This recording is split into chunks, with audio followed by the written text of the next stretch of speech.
दोस्तों, आज प्यासा है अपने खून का प्यासा। महाराज इस बार महाराज इस बार फिर मैं गर्व से हूँ।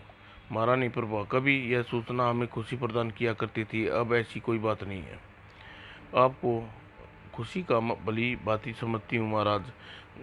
दुर्भाग्य से हर बार मेरा गर्भ काल पूरा होने से पत नहीं हो पाता। इस बीच ही गर्भपात हो जाता है। महारानी जी, यह हमारे पूर्व जन्म के पापों का फल है जो हम इस प्रकार जग में भोगना पड़ रहा है। काश भगवान ने इस बार मेरे गर्भ को क्षति न पहुंचाई, हम बदनसीब अपनी संतान का मुख देख सके। काश ऐसा हो जाए। और दूसरी ओर राजा प्रल्लभ का छोटा भाई जयंत अपनी पत्नी सुरेखा से कह रहा था, कुछ सुना तुमने? महारानी प्रभा इन दिनों गर्भवती है। हाँ स्वामी, यह सूचना मिल चुकी है। तो फिर कल रात ही महारानी को पिलाने वाला काढ़ा तैयार कर लो, उसके पास ले जाना। और स्वामी जी, मैं आपसे कितनी बार विनती कर चुकी हूँ, मुझे इस बार अनजान अजन्म में शिशु के गर्भ की हत्या करवाने दी हैं। ऐसा करके मैं पाप करना पाप है स्वामी। पाप पुण्य का चक्कर नहीं जानता सुरेखा, बस ये इतना जानता हूँ कि मैं किसी भी सूरत में नहीं चाहता महारानी प्रभा पल्लव का कोई संतान हो। उसे न ही उन्हें संतान होगी और राजपाट का वारिस बनेगी। जब अपने बाद में नरसिंह का राजपाट मिलेगा। ओ स्वामी, आप कैसे भाई हैं जो अपने बड़े भाई वशवेल नहीं बढ़ाना चाहती हैं? सुरेखा, तू ज़्यादा फालतू बातें न करो और तुमसे जो कहा गया है बस वही करो। कल रात तुम्हें हर हालत में रानी प्रभा को काढ़ा पिलाना है, जिससे पले शिशु को गर्भ में मृत्यु प्राप्त हो जाए। स्वामी। दूसरी ओर कक्ष से बाहर खड़ी दासी चंदा उन दोनों की वार्तालाप सुन रही थी। तो ये मिलकर हर बार रानी के साथ पर्यंत रखते हैं, लेकिन मैं ऐसा इस बार नहीं होने दूंगी। इसी समय जाकर महाराज को महारानी को इस षड्यंत्र के विषय में बता दे दूंगी। और उसी के साथ राजा पलमा कक्ष से बाहर चली गई। कक्ष के बाहर पहुंचने पर दस्तक द्वार पर दस्तक सुनकर राजा पल्लव चौके और द्वार की ओर देखा। कौन है द्वार पर? महाराज, मैं चंदा दासी आपके लिए अत्यंत महत्वपूर्ण सूचना लाई हूँ। और संपूर्ण सूचना आओ, महत्वपूर्ण सूचना, अंदर आओ। अगले ही पल दासी चंदा कक्ष में प्रवेश किया। कहो, क्या कहना चाहती हो चंदा? चंदा ने उस वार्तालाप से सब कुछ देर पहले जसवंत और सुरेखा के बीच हुआ था वह राजा प्रल्लभ ने को बता दिया। चंदा, तुम यह क्या कह रही हो? जसवंत हमारे विरुद्ध ऐसी गलौनी षड्यंत्र रच सकता है? महाराज, मेरे कथन के विश्वास कीजिए, मैं व्यर्थ में अपने कानों से सुना है। ओह, राजपाट पाने के लिए इतना नीचता पर उतर आएगा, इसकी कल्पना भी नहीं कर सकता था। महाराज, चंदा ने कथन मुझे सच्चाई झलक रही है। हाँ, मुझे याद आ रहा है, जब गर्भपात में सुरेखा एक गाढ़ा पिलाने यहाँ आया करती थी और मुझे यह भी कहती थी कि यह गाढ़ा पीने से होने वाली संतान कीर्तिवान सुंदर बनेगी। मैं उस गाढ़े को पी लिया करती थी और मुझे अगले पीने के अगले दिन ही गर्भपात हो जाया करता था। ओह, तो हमारे विरुद्ध ऐसी घिनौनी चाल चल रहा है। मैं उसे जीवित नहीं छोड़ूंगा, अभी जाकर उसे दोनों को मौत के घाट उतार दूंगा। महाराज, उत्तेजना मत होइए, इस समय काफी रात हो चुकी है। कल प्रातः जाकर कल इस समय न जाकर आप प्रातः जयवंत सुरेखा के विषय में बात कीजिए तो ठीक रहेगा। नहीं नहीं प्रभा, मैं उनके पास अभी जाऊंगा। और प्रभा तलवार उठाई और कक्ष से बाहर निकल गया। उसी समय राजा प्रल्लभ के पीछे पीछे चल दी और सीधी जयवंत के कक्ष में पहुंचा। भैया महाराज, आप इस समय आस्तीन के सांप तुझे दंड देने का यही उचित अवसर है। मैं समझा नहीं भाई। भाई जी, महाराज, आपके कहने का क्या मतलब है? मैं समझ आता हूँ पपी, तू सब समझाता हूँ। मेरे अजन्मे जन्मे बच्चे को मौत के घाट उतारने की सोचता है नरसिंहगढ़ के राजपाट मिल जाएगा? नहीं नहीं, कभी नहीं, ऐसा नहीं होने दूंगा। नहीं। ओह, तो आपको सब पता चल गया है। हाँ दुष्ट, एक दिन तेरे पापों का गड़ा फूटता ही है और वैसे वह आ गया है। अब तू अपने पाप की सजा भुगतने के लिए तैयार हो जा। और दरवाजे पर ताली बजाते ही आवाज लगाई।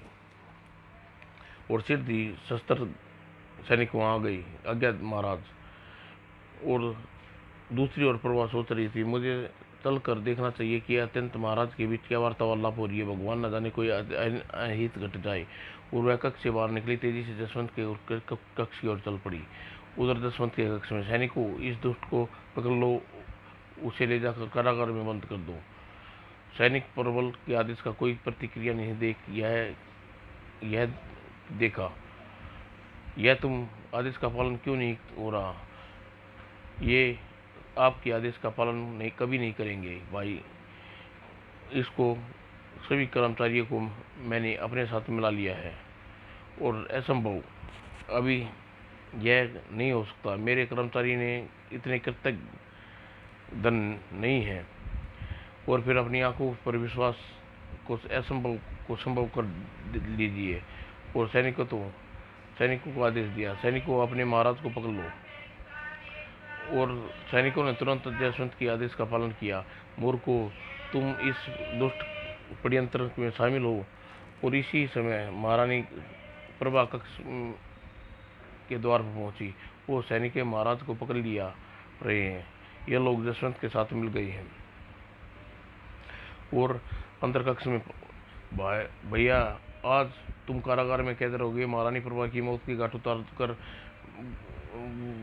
प्रचलित कर दूंगा कि महाराज एक राजसभा को छोड़कर किसी के साथ भाग गई है।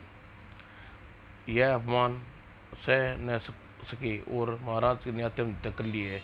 मैं बड़े बड़े से नरसिंहगढ़ का राजा बन जाऊंगा। ओह नीच, तू, मुझे नहीं पता था तू अपने खून का ऐसा प्यासा हो जाए उठेगा। मेरी जान इस समय खतरे में है। मेरी मौत के साथ साथ मेरे गर्भ में पलने वाला जीव भी बेमौत मारा जाएगा। मैं ऐसा कदापि नहीं होने दूंगी। वह पलटी और तेजी से सिर दी वह एक दीवार के समीप पहुंच गई और दीवार के गुप्त दरबार बन गया। प्रभा जल्दी से उस गुप्त द्वार में प्रवेश किया और अंदर पहुंचकर उसने विधि द्वारा प्रयोग को लाकर गुप्त द्वार बंद कर दिया। और तत्पश्चात पता नहीं वह दोस्त महाराज के साथ कैसा सलूक करेगा। और दूसरी तरफ सैनिकों, इसे कारागार में बंद कर दो, जो आज्ञा महाराज।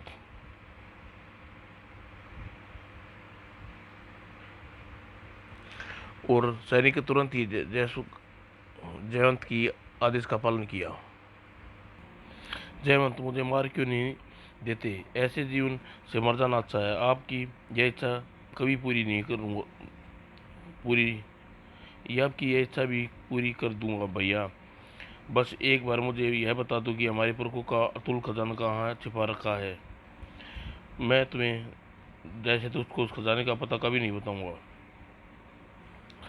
तब तक आप मुझे खजाने का पता नहीं बताओगे, तब तक मैं आपको मारने नहीं दूंगा।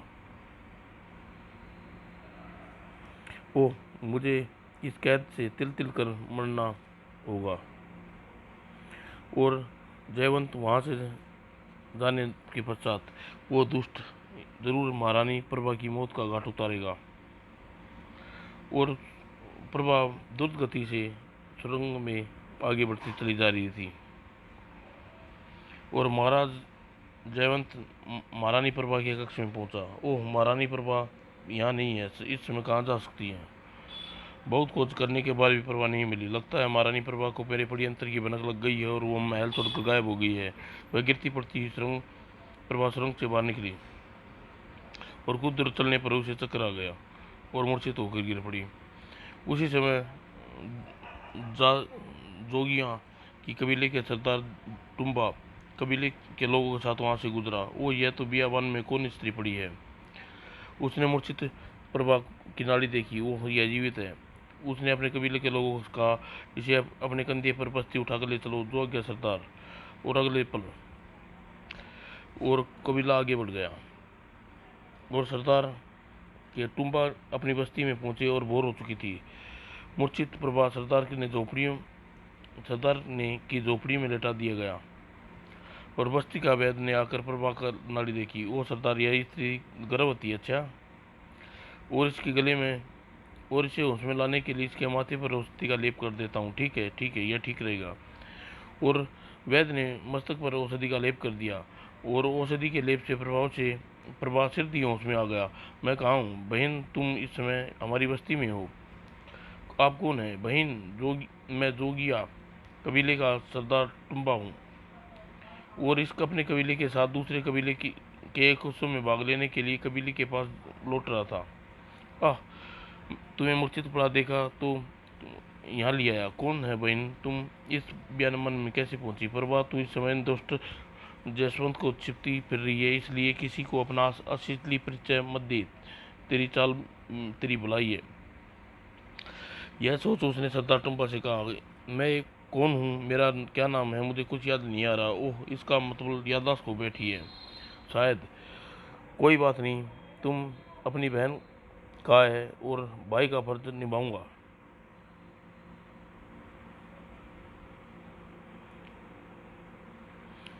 आज से तुम हमारी बस्ती में मेरी बहन बनकर रहोगी। चूंकि अपना नाम भूल गई चुकी हो, इसलिए तुम्हारा नाम रेशमा रखता हूँ। और परबार रेशमा बन गई और जोगिया की कबीले में रहने लगी। उधर नरसिंहगढ़ का योजनापुर सा राजा बन बैठा। प्रतिदिन वह कारागार में पल्लव के पास जाता। भैया मुझे पुरखों के खजाने के विषय बता दो। आज आज मेरा आज भी तुम्हें वही जवाब है, नीत पुरखों के पवित्र खजाने के बारे में कदापि नहीं बताऊंगा।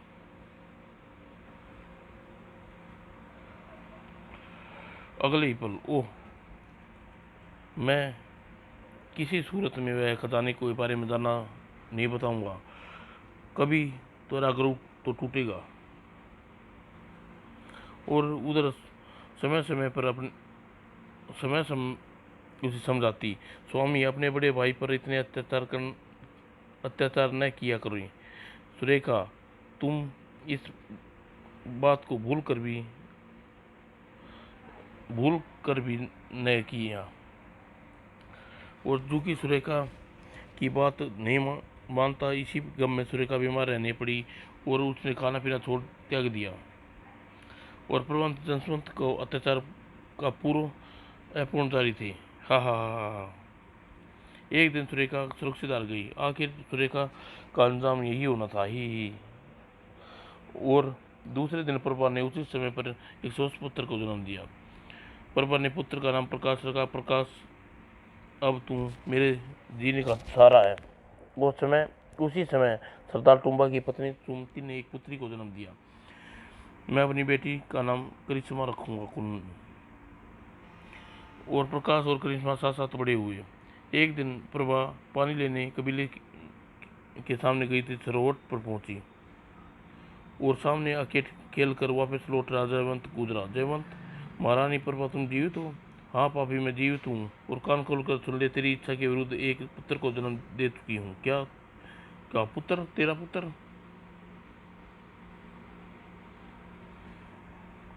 नहीं बताऊंगी।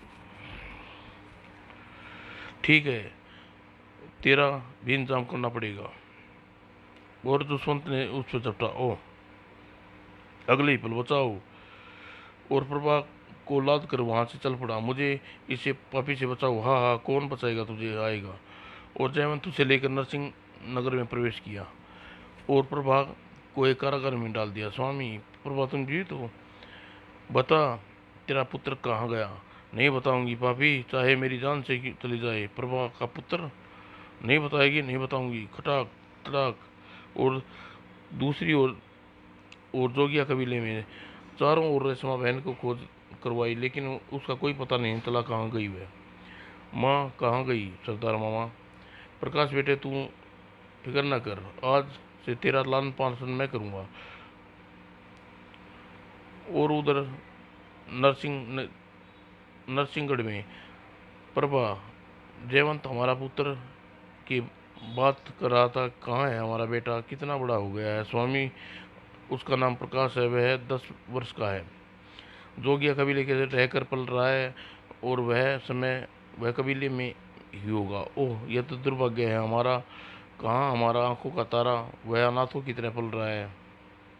सोए दुखी ना हुई है, एक न एक दिन आप हम अवश्य मिलेंगे अवश्य। काश वह दिन आए प्रभा और जालिम से जुल्म से नहीं सही जाते। और इसी प्रकार दिन गुजरते गए। प्रकाश सरदार टुम्बा का छतर छाया पड़ने लगा। करिश्मा नीचे आओ वरना चोट लग जाएगी। दोनों की जोड़ी कितनी अच्छी लग रही है। और समय गुजर गया। इस बीच करिश्मा और युवा हो गए। बेटा प्रकाश, करिश्मा तुम्हें अच्छी लगती है, बहुत अच्छी लगती है। सरदार मामा तुम दोनों का विवाह कर देना चाहते हैं, तुम्हारी क्या राय है? सरदार मामा, आपकी कोई बात मैंने आज तक टाली है, आज टालूंगा। करिश्मा का विवाह करने के लिए तैयार हूँ, लेकिन बेटा विवाह के इस प्रचंड कबीले की रीति अनुसार कबीले के हित के लिए तुम्हें पहले एक कठोर असभ्यकारी करने दिखाना होगा, तभी तुम्हारा करिश्मा से विवाह होगा।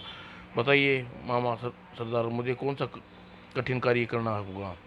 यह तुम्हारे सोचने का विषय है प्रकाश। ठीक है मामा, कौन सा कार्य कठिन है, कार्य हित के लिए करना चाहिए जिससे कबीले की रीति पूरी हो सके। तभी उसकी दृष्टि एक और उठी। कबीले वाले की जब पहाड़ियों के दूसरी ओर जाना होगा, कबीले वालों को जब पहाड़ी से दूसरी ओर जाना होगा तो इस दुर्गम को पार करना पड़ता है। क्यों न इस कबीले वालों के लिए यह पहाड़ के बीच में रास्ता बना दूं, यही ठीक रहेगा। और प्रकाश ने कुदान ली और सिर दिए झाड़ियों को साफ करने लगा। ओह, यह क्या? और उसने जैसे ही खींचा, ओह, यह जरमट कैसी! और पहाड़ियों की सीढ़ियों में वो सीढ़ी उतरने लगा। वो नीचे पहुंचा। ओ सांप! सांप ने उसे कुछ नहीं कहा और चुपचाप आगे से हट गया। और फिर आगे बढ़ा प्रकाश। ओह, इतनी दौलत! कोई दबा गड़ा खजाना है। क्यों न इस सारी दौलत को कबीले में को सौंप दूं। सरदार टुम्बा की दौलत कबीले के खर्च कबीले को खुशहाल बना सकता है। प्रकाश कबीले के लोगों को लेकर वहाँ आया। सरदार, मैं ये खजाने कबीले को सौंपना चाहता हूँ। बेटा प्रकाश, तुम दौलत खोज ली, यह संभव कार्य का संभव कर दिखाया, लेकिन अब तुम्हारा और करिश्मा का विवाह हो सकता है। कबीले वाले ने खजाना लेकर कबीले में आ गई और तत्पश्चात प्रकाश, चूंकि तुम्हारा विवाह इस कबीले की लड़की के साथ हो रहा है, इसलिए तुम्हें विधिवत अपने कबीले में शामिल करना होगा। मैं तैयार हूँ सर।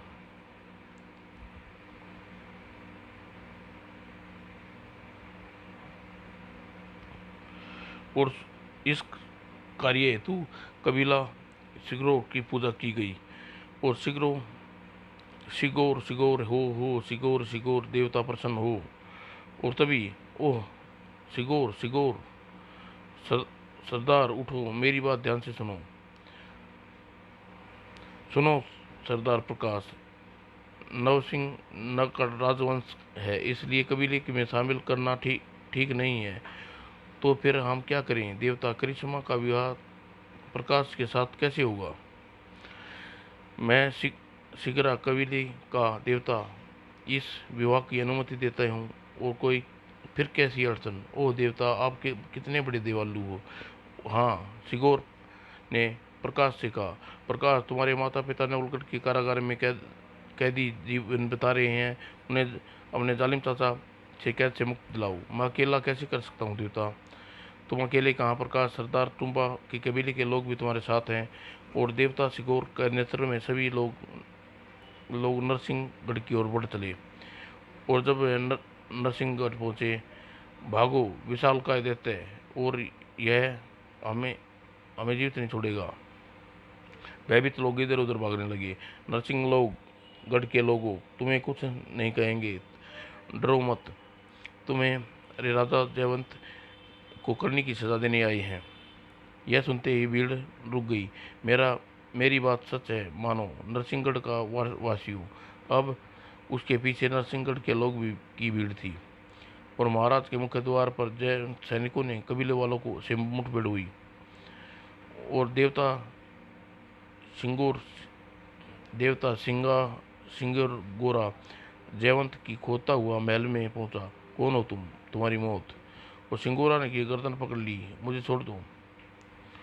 और नरसिंहगढ़ के लोगों यह दुष्ट अपने बड़े भाई प्रल्लभ और भाभी को कैद खाने में डाल दिया।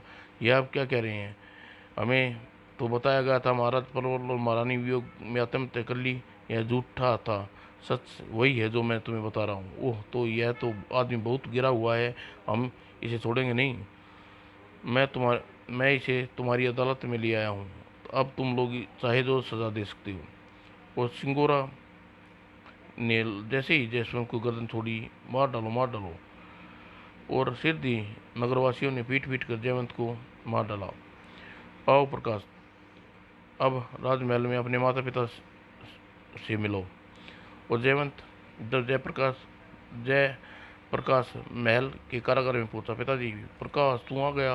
हाँ, यही भी हमारा बेटा प्रकाश है। मेरे बच्चे, मेरे बेटे और बहन रेशमा, तुम कैसी हो भैया?